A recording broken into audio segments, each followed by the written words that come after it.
Hello, Noble people. My name is Noble, and today we're going to be talking about the Apex season Takeover. Now, this is the season that is currently going on as I am recording this video. There's around 14 days left, and as you can see by the gameplay you're watching, you are not watching my gameplay. I do not have a diamond in ranked. I really haven't been playing this season as much as I thought I would.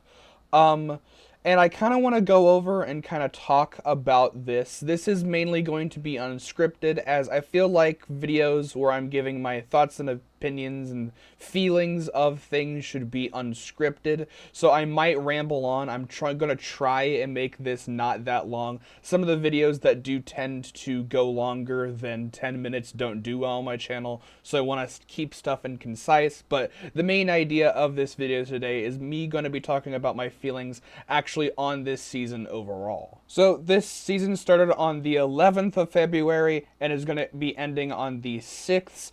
And overall, I think at the beginning, this was definitely probably one of the best seasons they did, mainly because of two reasons, that meaning the giant rework to two characters, Ash and Ballistic, and also the actual consolidation of loot in the game. They actually fixed how you can get loot and guns. It actually makes the gameplay or the gameplay layout of the normal battle royale actually feel very fresh and more fun to play than it was usually. The arsenals themselves allow you to just grab whatever gun of the ammo type you want, hop into a fight, and it's really fun. Now, the class perks I do think are good. I think that the class perk specifically for the grenades is really a decent buff. I think 2 grenades for the Assault Legends makes sense.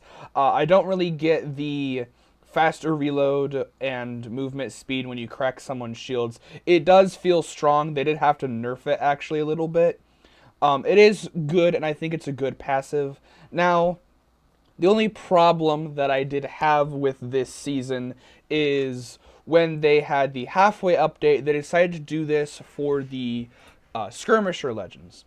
And I like the one thing they did for the Skirmisher Legends. The one thing they did for the Skirmisher Legends was that if they get a knock, they get an extra use of their tactical. And I think that's really cool. It allows them to play more aggressively, be a skirmisher. That is what they're supposed to be. And it has a different play style than an assault character. Assault character is all going to be about breaking shields and securing those kills. Well, they want to try and get a knock, use their abilities to try either an escape or possibly keep consistently trying to get those knocks in a row. It's a different playstyle than the assault characters, and I like that. However, I do not like the additional passive that they gave the skirmishers, that being they just gave Conduit's passive to them. So if you are running far away from your team as a skirmisher legend, your teammates can look at you and get a speed boost.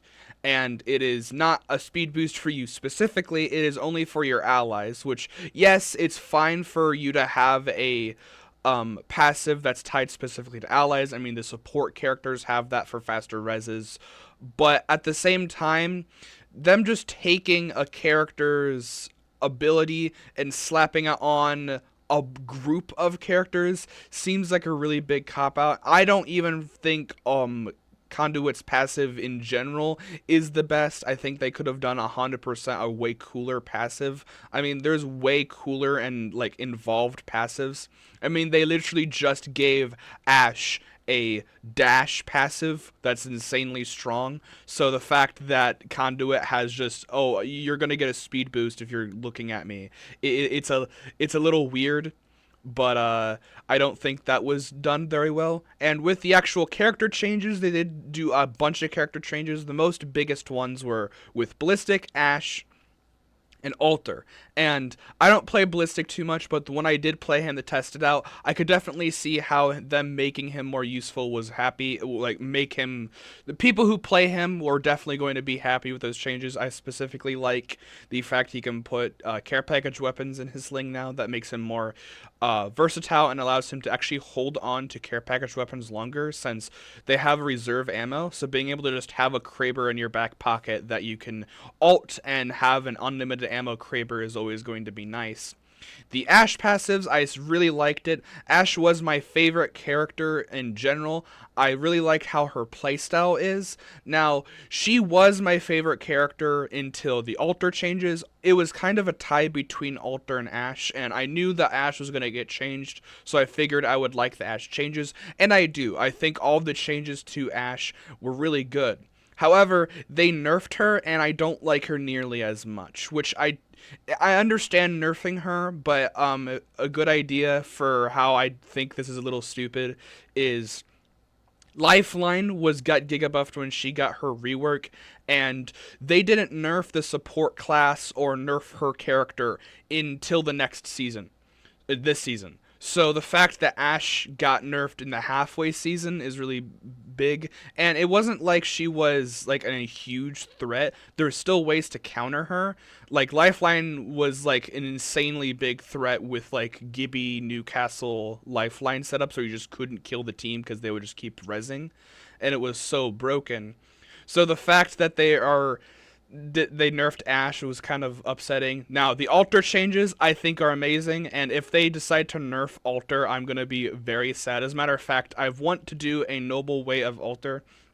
The problem is the noble way when I do it for Marvel Rivals is easier because in Marvel Rivals it's literally a 50-50 if you're going to get a good game. Either you do really well and you win, or you do really bad and lose. Sometimes you can do really well and lose, and sometimes you can do really bad and win, but if that's the case, that's just like matchmaking. And Marvel Rivals isn't, I haven't had games that are like that. I have had games in Overwatch where it's like that, but not Marvel Rivals.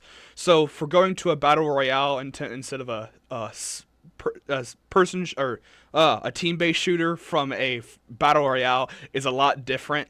So it might take a little bit longer to do a altar video, but I really do want to do an altar video if that is possible.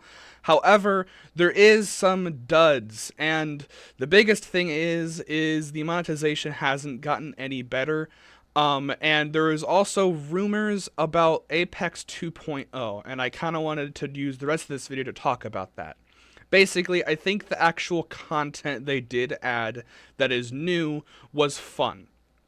However, the actual content that they try and advertise still sucks. All the cosmetics suck. All the new prestige... Mirage just got his new prestige skin. Does it look good? No, not really. I think it actually looks... It fits Mirage's character, but I would never buy that if it was just an actual, like, $5 skin. It doesn't look that appealing to me. And they keep trying to force, like, cosmetics, and they keep doing the stupid gambling events, the milestone events, where it's like, oh, you have a chance to get it. And it's very, very annoying and aggravating that they're still doing this, because we've had press calls and development stuff where they actually talk about their earnings, and they kept trying to project that Apex was going to make a lot and it would underdeveloped. And by underdeveloped, they wanted it to be 30 million, and it would get like 17 million. So yes, that's technically almost half as what they wanted, but it's $17 million, so EA needs to shut up. But basically, they lowered their expectations, but they're still doing the same amount of garbage microtransactions. And I do hate to kind of try and compare this to the big game Marvel Rivals right now.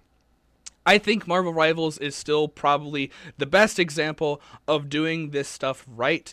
They have high quality skins that have like animations attached to them. They're really good design, and people love them. Even the epic skins are so cool and amazing. The battle pass has no FOMO, meaning that there's no feeling of being left out. You can buy the battle pass and complete it at any time. If I wanted to do the season 0 battle pass in season 2, I could 100%. As a matter of fact, I don't have my season 0 battle pass finished. There's like a couple things that are just like sprays that I haven't used, and I could go back and get them if I wanted to.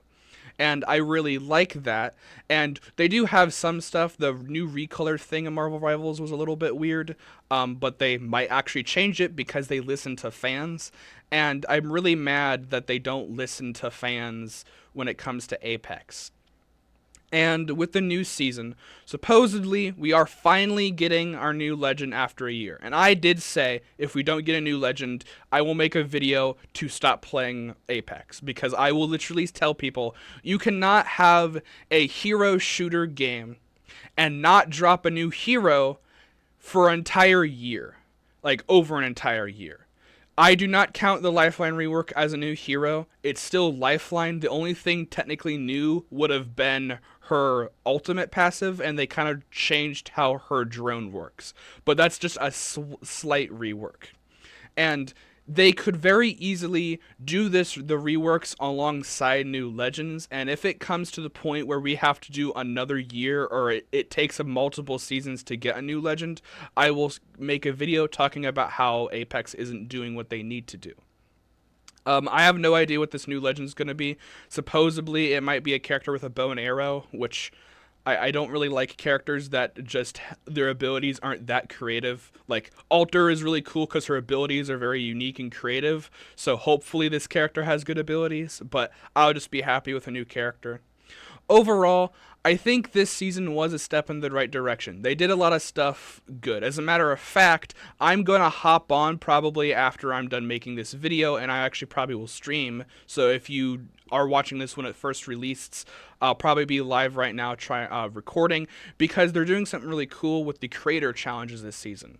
In this season, the community could work towards a entire community, like the entire player base goal, where they do a certain challenge and they can earn a certain amount of loot boxes or Apex packs. And then we have challenges to unlock those packs. And we have gotten all of the possible packs.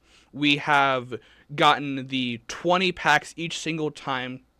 So we get 80 possible free packs for this season. And that's really big. I know a lot of people have gotten their heirlooms guaranteed. I haven't gotten mine yet, but that might be because my counter is off. Hopefully in these next 20 packs, I will have my free heirloom, because I do kind of want to get one heirloom, but I'll save that for a video if I do get it. But I think that's cool, but they're definitely only going to do this once. I feel like they should just have a way to get people packs, because according to them, this is $80 worth of in-game stuff, yet they have events that are worth $300 and they're not worth $300. So hopefully we can get more stuff like that. But to me, the biggest problem with Apex is still the lack of actual content and them forcing microtransactions. If they fix that, I think next season could do really well. I do think the Apex 2.0, which I did talk about briefly earlier, basically, there are rumors that they might swap to Unreal Engine 5 and are going to completely remake the Apex engine, allowing them to kind of overhaul the entire game, give it different graphics, give it like more stuff. If you don't know, Apex is made on the Source engine, I believe, which is a really old engine. It's made with Source and then their own special engine, and that is what gives Apex its movement. Now, I'm going to be completely honest. Apparently, according to some people who have looked into the files, they can take the files for the movement and put it on something in Unreal Engine. However, it would be very difficult. So if they were to make this Apex 2.0 and they were to completely try and re-amp the game, have this big update, I would be on board of it if they do it correctly. If it turns into a thing like, oh, your account got erased, we're not going to do anything about it, I will like just completely bash this game until like it fully dies in the ground, because there's no way they can mess up completely remaking the game. If they fail at anything, I will like never want to play this game. I'll only make videos trashing this game if that's the case, and I hope that isn't. I want to see this game succeed. I don't get why people call it a dead game when it's very much alive, but I do want it to succeed. I just hope that the developers, and mainly EA, understand that. Apparently the developers do want to do things, but the EA keeps telling them no, which is not good. But hopefully we get that sorted out. But yeah, that's about my thoughts and feelings. Let me know what you think about this season. I am excited for the next season. I'm more excited about what the possible new legend is because we haven't gotten new legend. But yeah, let me know what your thoughts and feelings are. Stay noble. I'll see you in the next time. Bye.